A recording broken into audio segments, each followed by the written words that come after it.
When you lose your money, you lose nothing. When you lose your health, you lose something. When you lose your character, you lose everything. Telling this beautiful quote, I would like to start today's video.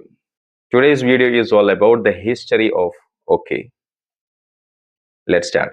പ്രിയപ്പെട്ടവരെ, ഈ OK എന്നുള്ളത് ഒരു short form ആണ്. 1839 അമേരിക്കയിലെ ബോസ്റ്റണിലാണ് സംഭവം തുടങ്ങുന്നത്. അന്ന് കാലത്ത് ഒരു തമാശയ്ക്ക് വേണ്ടി വാക്കുകളൊക്കെ തെറ്റായി ഉച്ചരിച്ച് ആ തെറ്റായ വാക്കുകളുടെ ഷോർട്ട് ഫോം ഉപയോഗിക്കൽ ഒരു രീതിയായിരുന്നു. അതിന്റെ ഭാഗമായി ശരിയായി ഉച്ചരിച്ചു കൊണ്ടിരുന്ന ഓൾ കറക്റ്റ് എന്ന ഈ സ്പെല്ലിങ്ങിനെ തെറ്റായി ഉച്ചരിച്ച് അതിനെ ഈ ഓൾ കറക്റ്റ് ആയിട്ട് ഉച്ചരിച്ചു.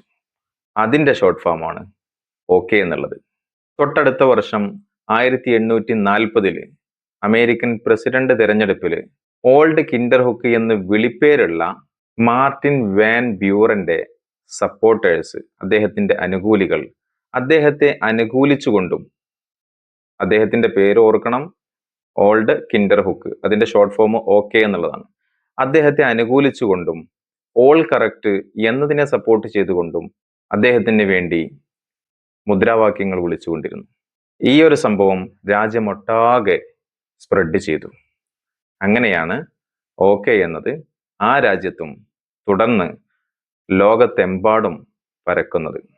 ഹലോ എന്ന വാക്കിന്റെ ശേഷം ലോകത്ത് ഏറ്റവും കൂടുതൽ ഉപയോഗിക്കുന്ന വാക്കാണ് OK എന്നുള്ളത്. ഇതാണ് OK എന്ന വാക്കിന്റെ ചരിത്രം എന്ന് പറഞ്ഞുകൊണ്ട് വീഡിയോ വൈൻഡപ്പ് ചെയ്യാം. OK.